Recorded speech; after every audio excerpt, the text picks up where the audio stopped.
I might have missed it, just like we might have missed those geese. I might have missed it, the chance to reconnect with God, eternity, goodness. We had just arrived at the Grand Canyon. This was only less than a month ago, and checked into our dormitory-style room. We walked into the modest, aging space. My beloved partner pulling our canvas luggage, and I carrying water and other snacks good for hiking. I walked up to this screened window with its less than perfect glass behind it and paused. Leaning my forehead against the window, the rest of my body began to let go. I allowed myself to begin to slide down the wall and involuntarily fell to my knees. "Are you all right?" Bart said. "Should I still go get the rest of the luggage?" And yet he quietly left the room. He already knew the answer. He knows me too well, and he knows when I've been summoned. The canyon was so beautiful, it took my breath away. It had been 33 years since we had last been together, the canyon and me. It seemed that her majestic presence had grown over the years, and yet I knew it was I who had grown deeper. 33 years is but a drop in the ocean in the life of a canyon, formed by the flow of a river over a period of time ranging from 4 to 70 million years. My life was and is but a drop, and yet part of that water droplet, as is yours. We belong, my friends, not only to ourselves and each other, but we belong to this majestic universe, to this earth, to life, and to death.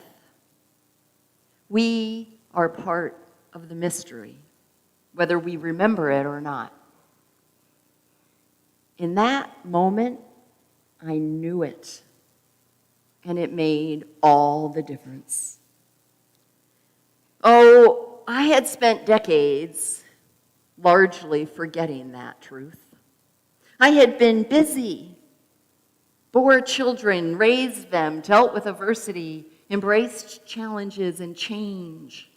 I had been living and loving most of those things, as hard as they were at times.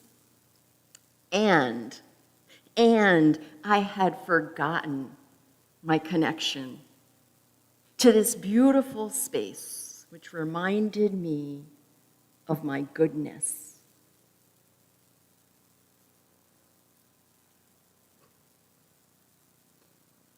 I always hesitate sharing things like this because how do you put into words what is so absolute? There are two other places on earth for me that do this, that serve as tangible reminders of truth. The lands of Tanzania, particularly Mount Kilimanjaro, and a small lake in Orleans, Massachusetts, where my grandparents spent their last years. A mountain, a lake, and a canyon formed by a river. Spaces of truth that call me home to universal love and belonging.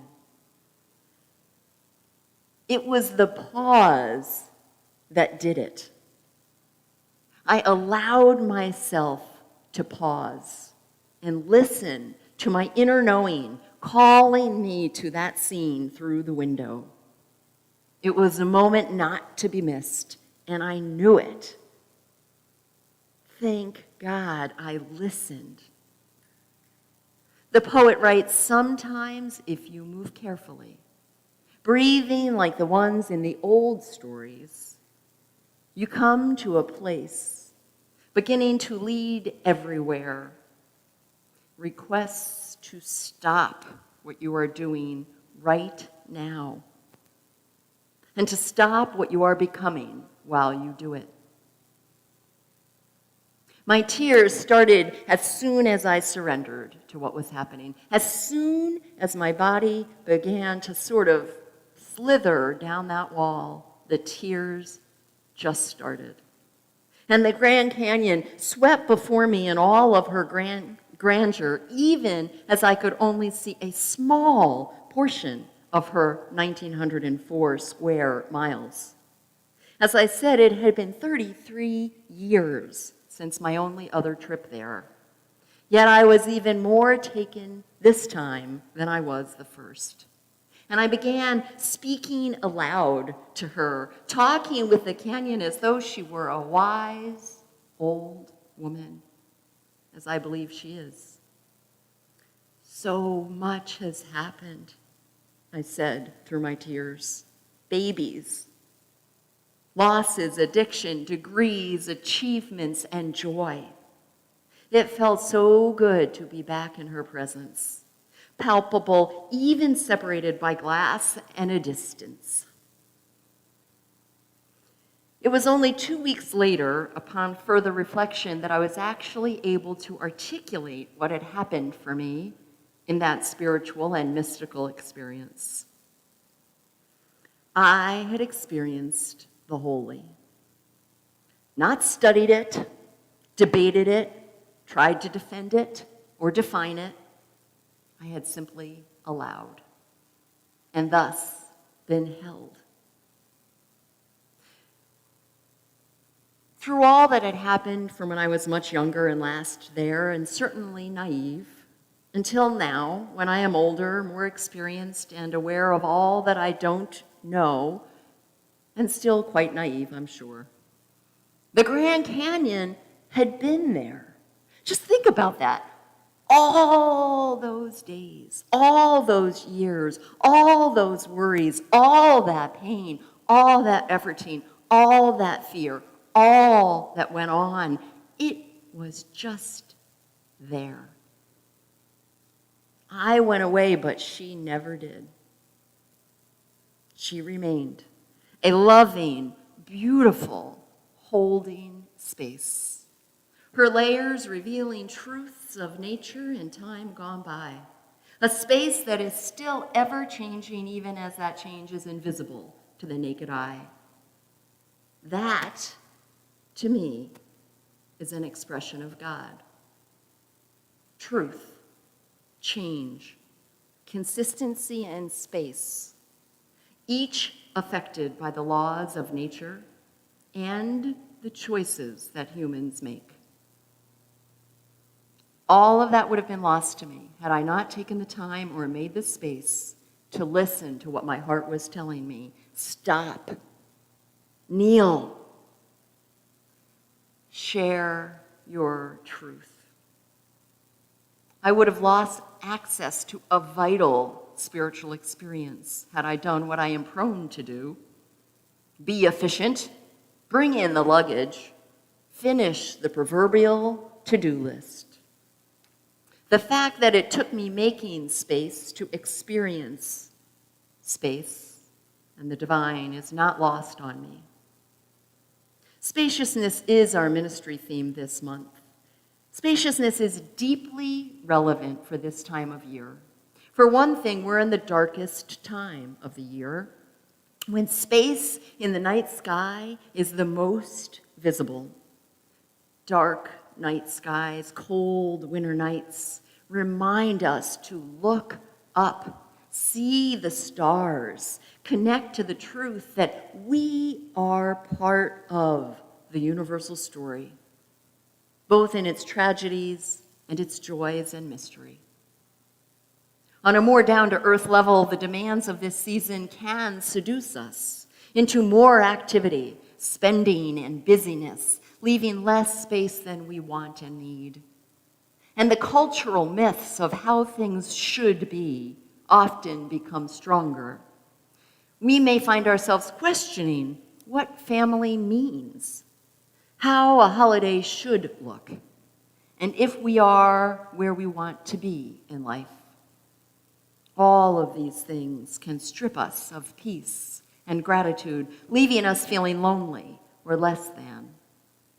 Creating space can be an antidote to all those things. Space, whether it be in our physical surroundings, our schedules, or our minds, is necessary for the winds of change and the experience of gratitude and inspiration. Space in our hearts that can result from dropping expectations and resentments and extending forgiveness to ourselves and others makes room for love and joy. Many of us avoid making space both out of fear for what we may find there and because we forget its gifts. Space, my friends, can feel literally and metaphorically scary, even overwhelming. And it is certainly not championed by our mainstream culture. And yet, space is also where some of the most intimate, revelatory, healing, necessary encounters take place. The poet John O'Donohue reminds us that the absence encountered in space is not lifeless. Rather, he wrote, it is alive with hidden presence, where nothing is ever lost or forgotten. May you create that space, know that spaciousness, and may you make way to meet its presence. Amen, and blessed be.